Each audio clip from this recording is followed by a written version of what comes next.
Thank you for listening to the show on Really Big Something Channel.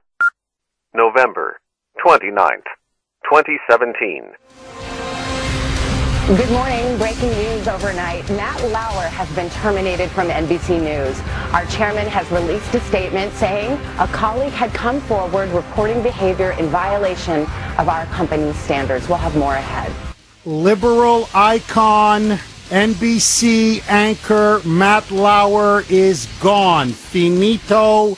He has been fired. It was absolutely stunning. It happened extremely quick. Here is now the absolute latest. So another liberal feminist falls. So in the wake of the Harvey Weinstein allegations, it's Harvey Weinstein, it's Ben Affleck, then it's been hitting, you name it, Al Franken, John Conyers, Charlie Rose, and now, of course, Matt the liberal Lauer. And so, according now to what we're getting from media reports, it appears that Matt Lauer, who, by the way, has a notorious reputation for being a skirt chaser and a womanizer, how his wife put up with him for all those years is beyond me, but let that go. Well, his antics finally caught up with him. According to multiple media reports, it appears that during NBC's coverage of the Olympics, Matt Lauer sexually assaulted or sexually harassed a staffer. He made unwanted sexual advances against her, told her to go up to his hotel room and let's have a little bit of fun. She was not interested. When they looked at the evidence, they thought it was so overwhelming and compelling. And what was even more decisive, according now to the executives at NBC News, is that there were going to be many more women to come.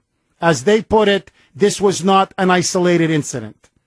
And so then rather than have this thing go on and on with him bleeding to death, a story a day, the New York Times was now going to break a story. Other news outlets were going to break this story wide open.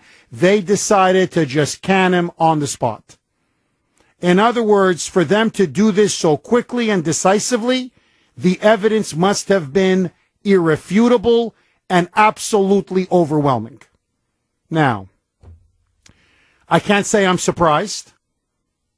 Lauer had a notorious reputation. It was consensual, but man, you want to talk about an office pig. That was Matt Lauer, okay? This guy would have sex with any woman that moved, all right? But let that go. Remember I said this a couple weeks ago. I said, mark my words, this Harvey Weinstein scandal reminds me a lot of the Catholic Church sex abuse scandal. It's just the tip of the iceberg. It's not going to just be one priest or one bishop. You've opened up a can of worms. And once you've opened this thing up, they're going to start falling like dominoes. And it is now going everywhere. It's affecting Washington, business, Hollywood, the media, you name it. And if you've noticed, there is a huge trend here. Almost all, not all, but almost all of the alleged sexual predators are liberals. And not only are they liberals, but they're self-proclaimed feminist liberals who go on about the war on women and women's rights and how Republicans are, and especially Trump, as chauvinistic, misogynistic. So take Al Franken, or take John Conyers, or in this case, take Matt Lauer. Matt Lauer always acted holier than thou.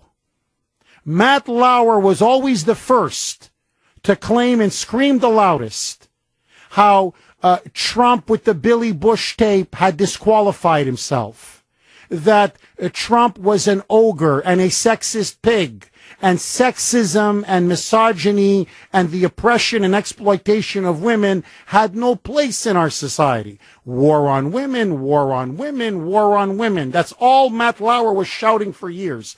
In fact, don't take my word for it. Go back to the 2012 presidential election campaign. He was screaming at the top of his lungs about Mitt Romney and binders. Do you remember that? Binders. Binders. Binders. When Mitt Romney, who, by the way, every former staffer and aide of Mitt Romney has confirmed this to me. They go, Jeff, he doesn't even look at another woman. He is so in love with Ann Romney. They go, Jeff, I'm telling you, you get this guy as your brother-in-law, you have won the lottery. This guy doesn't even look the wrong way. That's how loyal and faithful he is to Ann, to his family, and to his wife. Well, there was Mitt Romney, who hired women, promoted women, gave them senior jobs, and he's saying, it's part of corporate America practice. You send in your CV, you send in your resume, and of course you send in a photograph, both men and women, and they put him in binders. Well, so Mitt Romney said, what war on women? I hired women, I promoted women, and we had the binders, and we would go through them, and, and then I would hire them and give them good jobs with very good salaries. There was Matt Lauer. Binders. Oh, talk about the objectification of women, demeaning women, degrading women. He's a sexist pig. Mitt Romney, the war on women. It's part of the Republican war on women. And this guy is grabbing, groping, and sexually assaulting women at hotels. At hotels. It's the same thing Al Franken. He was another one. Binders. Binders. Mitt Romney. Binders. Donald Trump, the Billy Bush tape. He's grabbing rear ends at photo shoots. He's groping women on camera, caught on photo. He's sticking tongues down that poor actress's throat when they're rehearsing something. These, or John Conyers now, it's all, by the way, this was an open secret. Conyers would walk around his office in his underwear. And numerous female staffers had to watch him in his underwear because he had a porno fantasy. That was his thing, a porno fantasy, that if his staffers, a female staffer would see him in his underwear in his office, his fantasy was to have sex in his office, and she would apparently come on to him and, and take off his underwear, and where it goes from there. So women often encountered Conyers for years, walking around in his underwear. Now more women are coming out that he made one unwanted sexual advance after another. In fact, Cokie Roberts finally spilled the beans. I knew this. Everybody knew it. It was an open secret in Washington. Cokie openly said that she was told repeatedly by female staffers, whatever you do, do not be alone in a room with Congressman John Conyers. Because he's grabbing you. He's going to go for you, and he's going to go for you hard. And yet they all covered up for him. Now, listen to Savannah Guthrie. Roll cut one, Brittany. As I'm sure you can imagine, we are devastated, and we are still processing all of this. And I will tell you right now, we do not know more than what I just shared with you. But we will be covering this story as reporters, as journalists. I'm sure we will be learning more details in the hours and days to come, and we promise we will share that with you. Mm-hmm. And Hoda, for the moment, all we can say is that we are heartbroken. She's crying. There she is. She's crying. She was crying on air, and this is so sad, and we're so heartbroken, and I'm watching this, and I'll be very candid with you, like I'm in the confessional. You knew Matt Lauer for years. Everybody knew what Matt Lauer was about. Everybody knew. He was like Harvey Weinstein, okay? He was the office pig. Forgive me, he was a pig. This is an open secret. Everybody knew this. Now, suddenly, you feign, you pretend, oh, I'm shocked. Oh, I'm heartbroken. Oh, my God. I can't believe it. I can't. You didn't see what was going on in front of your eyes for years? How he treated staffers, how he cheated on his wife. I mean, disgusting. I'm not talking one mistress, two mistress. It was a bordello. And now all of a suddenly, I can't believe it. I just can't believe it. You phony, you fraud, you. No, really, I'll tell you this. Savannah Guthrie really missed her true calling. That woman can act. That woman should have been in Hollywood. I'm talking Oscar after Oscar after Oscar.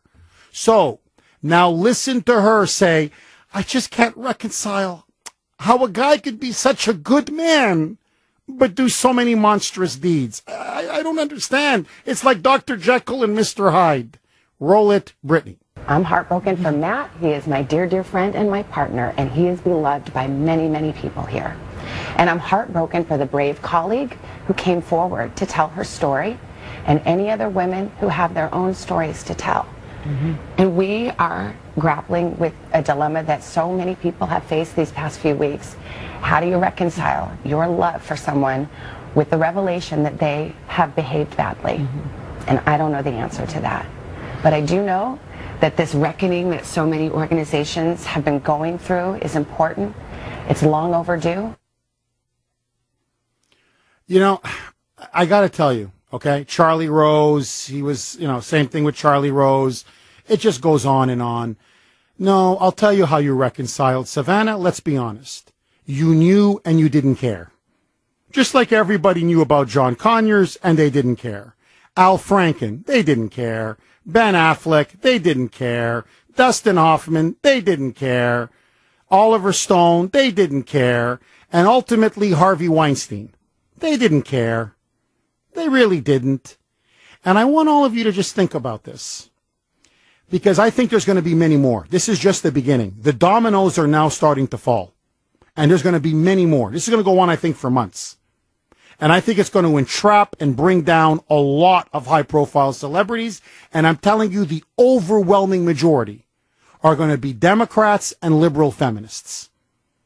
Because who created this sexualized culture? They did. Who are the ones that have been running down marriage and family and virtue and monogamy? Remember a couple of months ago they made fun of Mike Pence?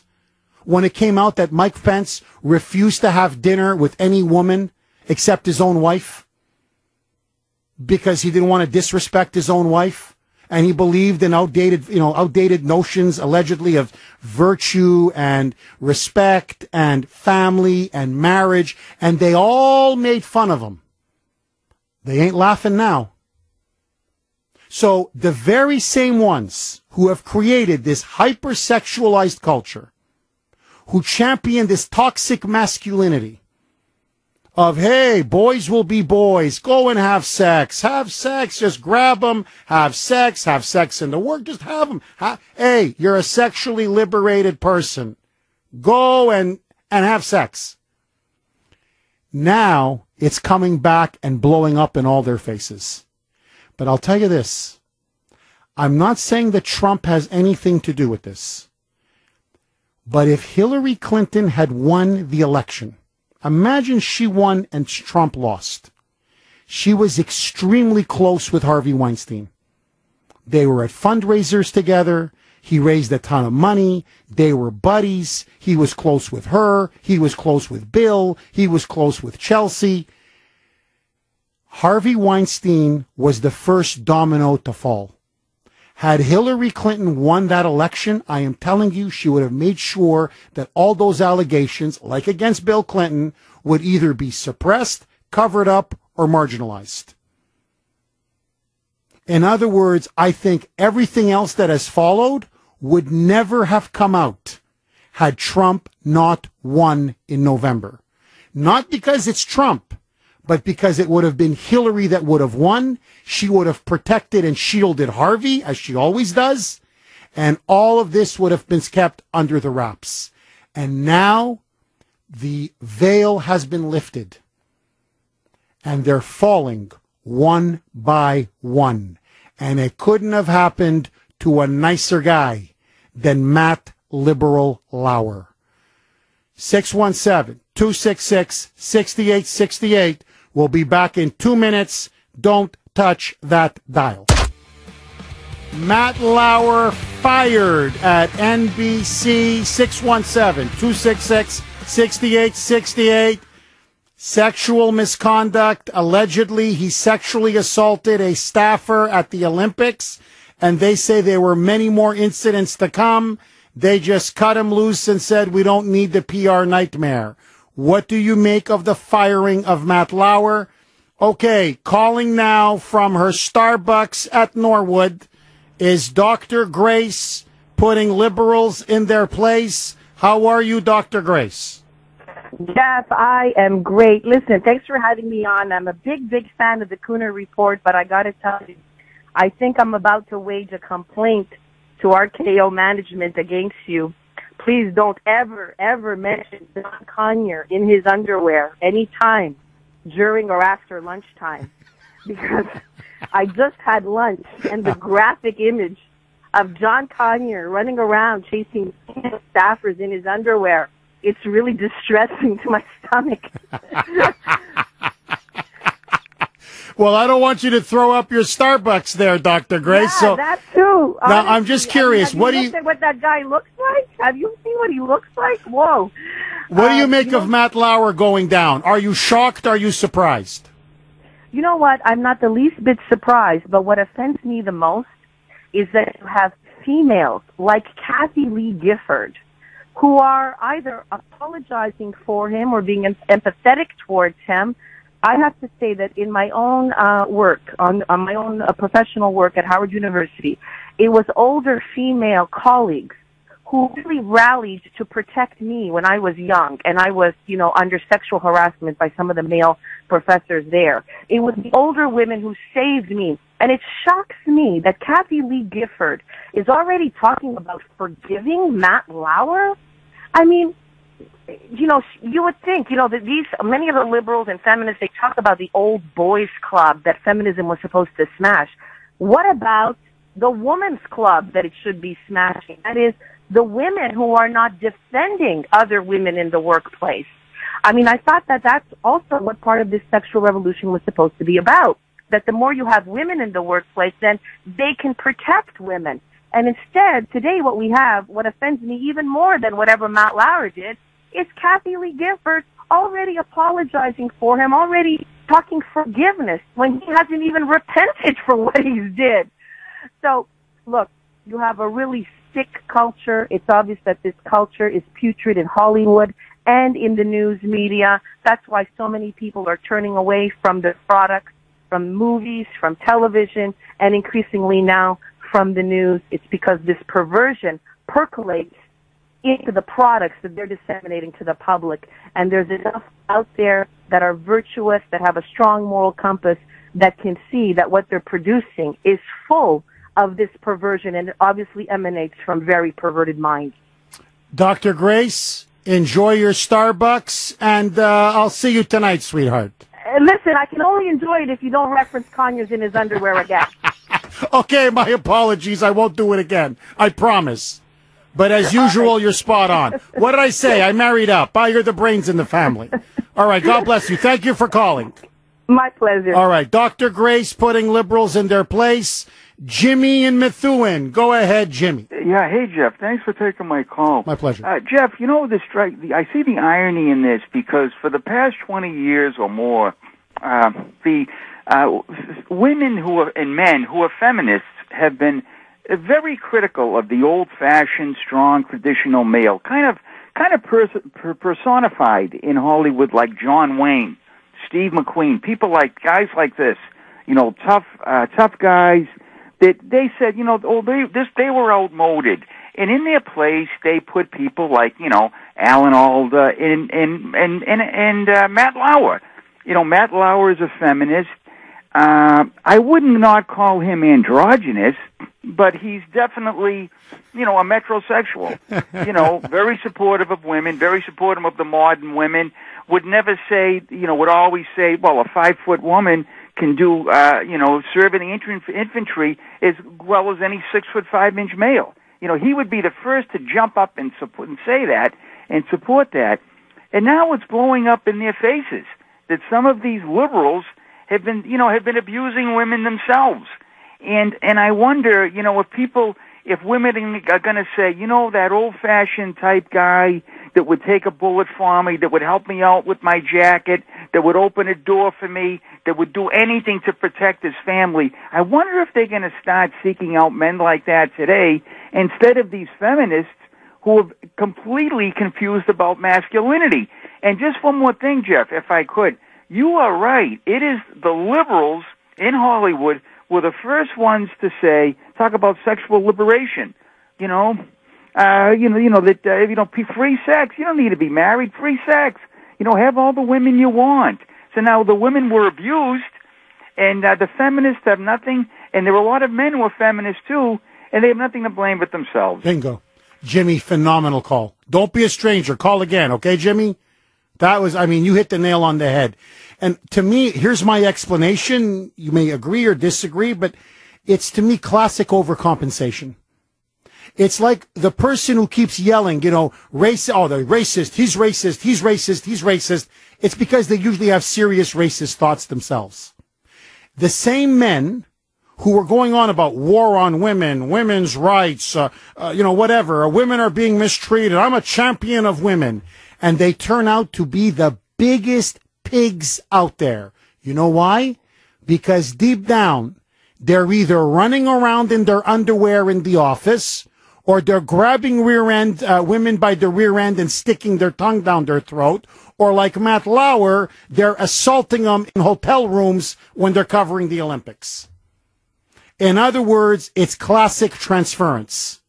Notice we conservatives, we just respect women. Period. We don't brag about it. We don't boast about it. We don't make a big deal about it. Why? Because we just do. Freddie and Beverly. Go ahead, Freddie. Hi, thanks for taking my call. When you say it's just the tip of the iceberg, you have no idea how much it's just the tip of the iceberg. In the media, Hollywood and Washington, the sexual abuse and pedophilia is so rampant. There's a woman who uses a pseudonym, Bryce Taylor. She talks about how from at 10 years old, she was sold into prostitution and how she would have sex with all these celebrities and even presidents, that she would be brought around to presidents, and that Bob Hope was the guy that was bringing her around. He was the one holding her leash. And it's so prevalent, and there are so many people involved. This is why why they've kept it hidden, because there's so many people that are doing it, that if it got out about some of them, it would get out about all of them. And she just tells a horrific story in a book, Thanks for the Memories, where she talks about Bob Hope being her pimp, basically taking her around, and how she was subjected to more abuse, more sexual abuse, and how so many people in the industry, the entertainment industry and in Washington, are subjecting kids to this stuff. Freddie, it's the corruption of power. Yep. And what we're seeing in front of our eyes, Freddie, is the complete discrediting of our cultural, political, and media elites. They are collapsing right in front of us. 617-266-6868. Okay, coming up next, it's a miracle. Moonbats now agree with the Kuhner man, and on this issue, I agree with them. You don't want to miss it. But first, let's hear from Evan Heidenrich in the WRKO newsroom, where Janet Yellen is speaking out about the massive government debt. Take it away, Evan.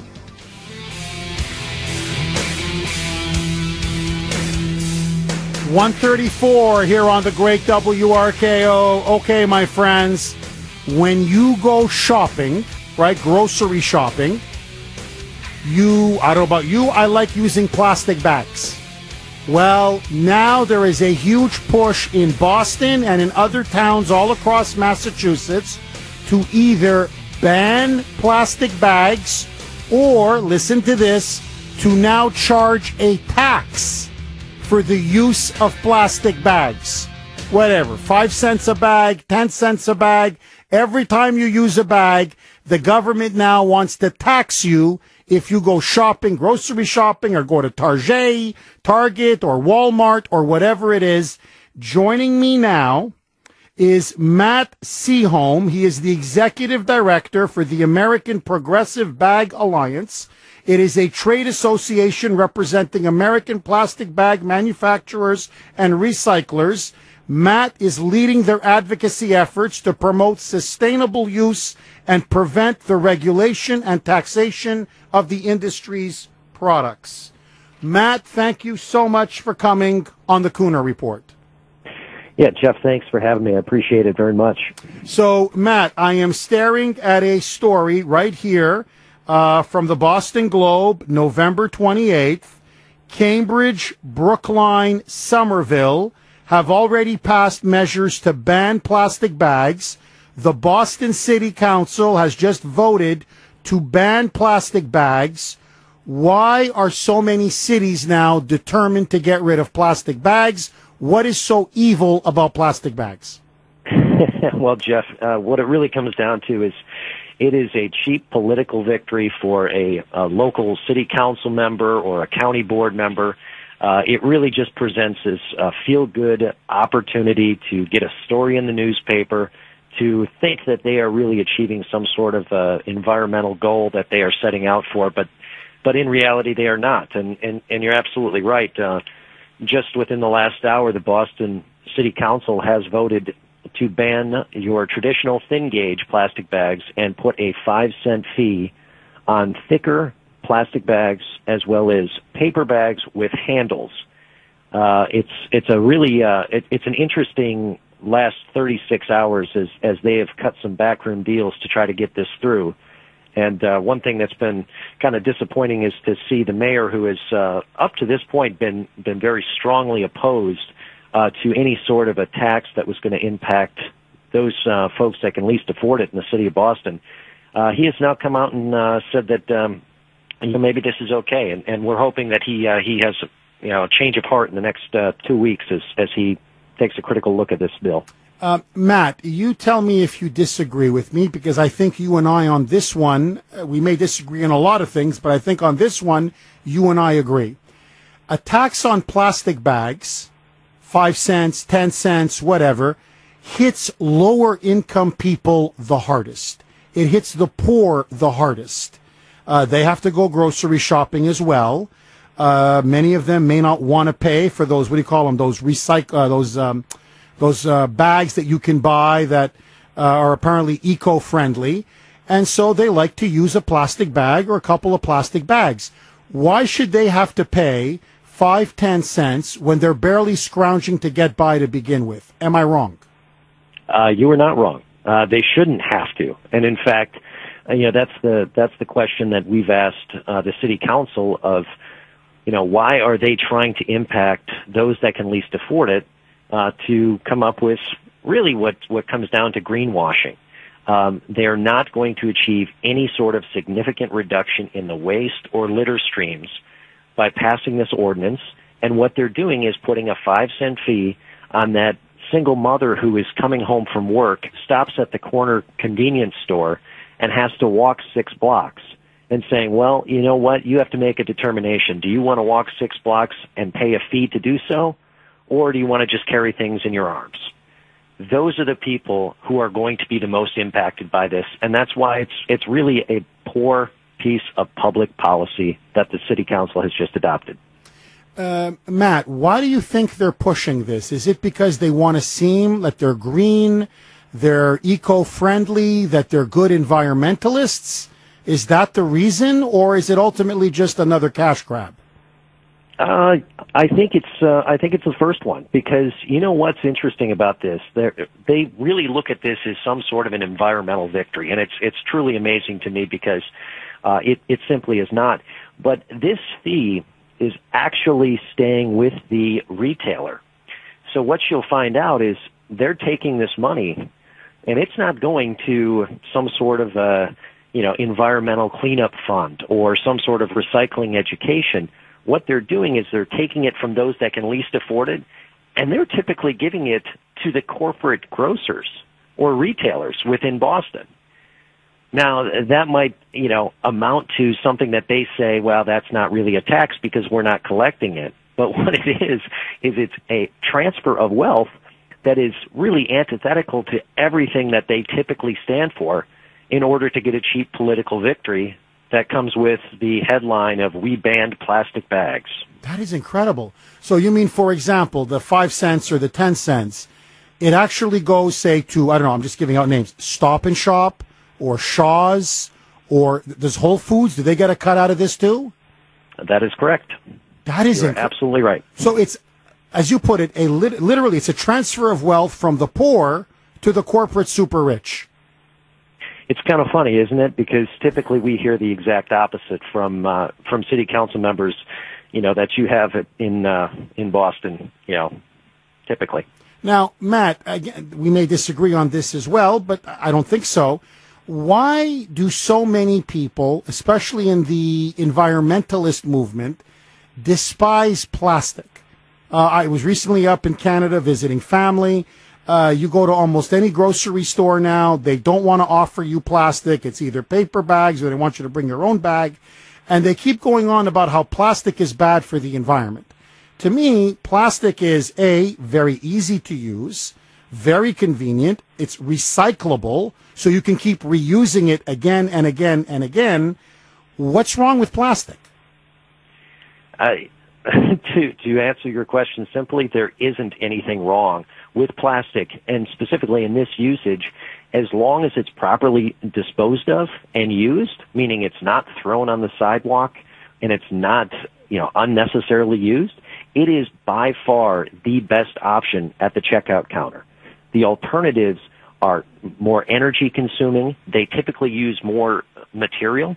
In the Boston ordinance, what they have done is they have banned your traditional thin gauge plastic bags, and they are now putting the requirement at 3 mils. That means the new bags that are going to be handed out and added with a 5-cent fee on top of that are 7 times thicker than the traditional bag that you are currently getting at the checkout counter. So if you think about that, what they have just mandated is a 7 times increase in the amount of plastic that will be consumed at the checkout counter in Boston. So to get rid of plastic, they're mandating that you use a lot more plastic as long as you pay the 5-cent fee.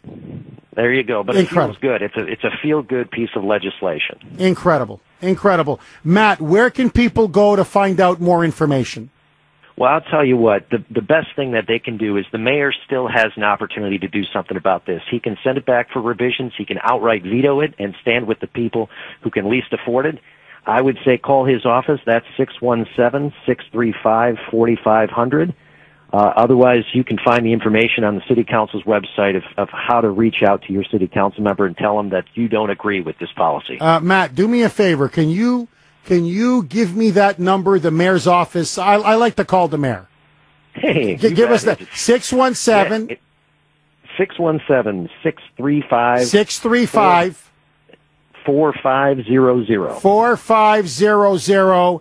And basically tell them, no, we don't want to pay a 5-cent fee on plastic bags. Stop taxing plastic bags. You got it, Jeff. We have been talking with Matt Seaholm. He's the executive director for the American Progressive Bag Alliance. Matt, keep up the good fight, buddy. With this one, I'm with you all the way. Hey, I appreciate it very much, and thanks for having me on. My pleasure. Take care, Matt. 617-266-6868. Did I tell you it's a miracle? Matt is an environmentalist. I think if he could, he would vote for the Green Party. All right. But on this one, he and I actually see eye to eye. Now, so it's not enough that the groceries are already too expensive. Now they want to hit you for 5 cents or 10 cents whenever you want to use a plastic bag or, let's say, those big paper bags. I mean, it's just unbelievable. Now, I said this to Brittany yesterday because we knew we were going to have this segment today. I said, you know when we're going to really be in trouble? Is when they can figure out how to tax flushes when we flush the toilet. If they can find a way to tax us for every flush, they got us. Oh, that will be a moonbat's dream. Then the liberals, I mean, that's nirvana for them. Oh, then that's the mother lode. Flush, bang, 5 cents. Oh, geez. Didn't flush it properly. Another flush. There you go. Another 5 cents. It's just, I don't know. Didn't get it all out of me there. One more. I got to do another flush. It's 15 cents. I got to get out of here. Or, better yet, this one for them, they're thinking, they're plotting, they're planning. This is their ultimate dream. Okay, they're working in laboratories all over the world for this one. Trust me. If they can tax breathing. Every time. Because air is not free. Air is part of the environment. And, we have to have clean air, and it costs money to have clean air. So, 5 cents. 5 cents. 5 cents. If they can somehow find a way to measure, calibrate all the breaths that you take in and then exhale, inhale, exhale, and say hit you on a penny or 5 cents or whatever for every breath that you take, that's it, my friends. It is a socialist, liberal, moonbat utopia. So, let me ask all of you this. Should we tax plastic bags? When you go to the grocery store, you go to Target, you go to Walmart, whatever, should plastic bags in Boston be taxed? And should plastic bags be banned as they are, say, in Cambridge, Somerville, and other cities? 617-266-6868. Your reaction and calls. Plus, I've got a bombshell, and I mean a bombshell, for you on Elizabeth Warren. This one is a mind bender. Trust me. That story, your calls, next. Okay. 150 now, actually, here on the great WRKO. Jeff Kuhner, Boston's bulldozer, cleaning up the liberal bull. Okay. The Kuhner Country poll question du jour, as the French would say, of the day, sponsored by Bill Kelly Financial Services. Should we ban plastic bags? The Boston City Council has just voted for that. They're following Cambridge, Somerville, Brookline. Other towns and cities are now doing this. So you want to go grocery shopping or Walmart or Target, they don't want you using plastic bags. Or they want you to pay a fee. 5 cents, 10 cents, whatever. Should we ban plastic bags? If you believe the answer is yes, text the letter A to 680-680. If, like me, hell no, I mean, A, what's wrong with plastic? And B, don't you take enough of my money? In other words, no, niet. Text the letter B to 680-680. As always, you can vote online at WRKO.com. Lines are blazing. Don in Brockton. Go ahead, Don. Jeff, my name's Don. I own a plastic bag company. I started it 30 years ago. I'm also a disabled veteran. Unfortunately, you've got it totally wrong, Jeff. Totally. I still sell as many bags or more bags in Cambridge, in Somerville. Wherever they pass that law, I still sell as many bags. The problem is the retailer has to spend 3 to 5 times as much money now to get those bags. That's why that fee helps the retailer. It doesn't benefit them at all, the small retailer. They're probably spending, if they were spending a nickel a bag before, now they're spending 20 cents a bag, 30 cents a bag to give you a bag. A lot of retailers need plastic because it protects items from getting wet when it rains. Also, paper bags are being made thinner because they've got regulations too. But they don't tell you they're making them thinner, but they definitely are. It also costs jobs. Unfortunately, small businesses, when they go out, there's no big headline, this business went out, that business went out. But that's what happens under these plastic bag laws. So please get it straight. The fee benefits businesses. If they're going to have to make it thicker, they do that. Now, I could go on for hours, but I know you just don't have the time. No, Don, let me ask you this though. I'm literally looking at media stories that are saying Cambridge has banned. They're wrong. All wrong, Jeff. Totally wrong. So, I sell just as many bags in those cities as before, if not more. Okay, but you're selling them to who? Like to grocery stores? I do small retail stores. I do not do big grocery chains. Okay, because they're saying the grocery chains, they're now banned. They're banned in... No, it's not true. It's not true. You go to these cities, you look at the actual regulations. Again, I'm 70 years old. I thought this would affect my business but it hasn't. The problem is it affects the small business. They've got to, if I sold them a 1 mil bag before and now Boston wants to make it a 3 mil bag, I've got to charge them 3 times as much per bag. And they have to make it up that way. Don, I'm sorry, I'm a little confused here. Like, when you say you make and sell bags, do you mean like garbage bags, trash bags? Carry-out bags we're talking about. The carry-out bags. Okay, so when I go to Stop and Shop, right, I get some groceries and I carry 2 or 3 bags out. You make those bags? I wish I made them for Stop and Shop, but no. But I do. That's the type of bag I make. Only there's 2 quality bags. It's the bag everybody hates is high-density plastic. The better bag is low-density plastic. But the point is, they don't discriminate. They say every bag is affected by this. And again, the fee does not enrich the retailer. In fact, it just doesn't. A nickel a bag is not going to cost the increase of 10 cents a bag or 15 cents a bag to that retailer. Okay, hold on, Don. Brittany wants to jump in here because she's a little confused. Because, I go to the TJ Maxx in Brookline. I have to get a paper bag, and I have to pay a fee for the paper bag that I get. Yes. So... But hold on, you said they want you to use a paper bag. They don't want you No, to... they give you a paper bag, and you have to pay for it. Okay, so she's saying in Brookline, at the TJ Maxx, they don't give her a plastic bag because it's been banned. All she can get is a paper bag, and she's got to pay a fee for that. That's a big corporate. You got to understand that the big institutions, the Stop and Shop, the Shaws, the TJ Maxx, and that, when they buy bags, they can buy them by the tens of millions, if not hundreds of millions. You take the average small retailer, they can't do that at all. They're buying bags by the 1,000, by the 5,000 is generally the minimum on a custom printed bag. Just like Brittany from Salem, that's a mess right now. Salem is No, I know, but she shops in Brookline. Don, my point is, when she went to TJ Maxx, they weren't offering plastic bags because they said that there's a ban. So What I'm saying is there is a ban. I mean... Well, it isn't. No, it isn't a ban. It's totally wrong. You can still do plastic bags. You have to look at the regulations. Different towns demand a different thickness plastic minimum. Cambridge is 3 mils minimum thickness. Southbridge is a 4 mil minimum thickness on the bag. I got you. Okay, Dan, thank you for your service, my friend. We're going to look into this more, I promise. Keep my number. If you have questions, call me. I will. Me. I'm known to tell it as it is. Listen, I appreciate it. Thank you, Dan. Thank you for your service. God bless you, Don. Okay, I would be remiss if I did not. This story, you can find it. Is it up on WRKO.com? Jared, the Elizabeth Warren story. Do we have that up? Yes? No?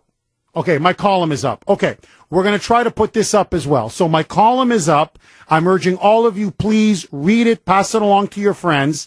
It exposes the lies, hypocrisy of Elizabeth Warren regarding her fake Indian heritage. It blows the lid off of her. Trump can finish her with this if he wants to. But now there is a new shocking development. Get ready for this one, because this is the mother of all mind benders. So, not only, as you know, right, what has Elizabeth Warren claimed? That she was a Cherokee Indian. That her great-great-great-great-grandmother allegedly was a Cherokee Indian. She wrote marked down that she was a person of color when she went to University of Pennsylvania and then Harvard. And even though it's clear she's not an Indian, doesn't have a drop of blood, she refuses to apologize or confess that she's been lying and running a giant con and a scam. But listen now to this. If you remember your history, the infamous Trail of Tears, where Cherokee Indians were removed, mostly from Georgia and Tennessee, by the Indian Removal Act, and they were sent on this infamous Trail of Tears, where many of them were slaughtered, butchered, died of disease, starvation, as they were resettled all the way out west. Elizabeth Warren's great-great-great-grandfather was part of the Tennessee militia who, listen to this, murdered and killed Cherokee Indians on the Trail of Tears. He not only rounded them up, he was known for, using them as target practice. He was slaughtering the Cherokees on the Trail of Tears. It's akin to this, as I told Brittany and Jared.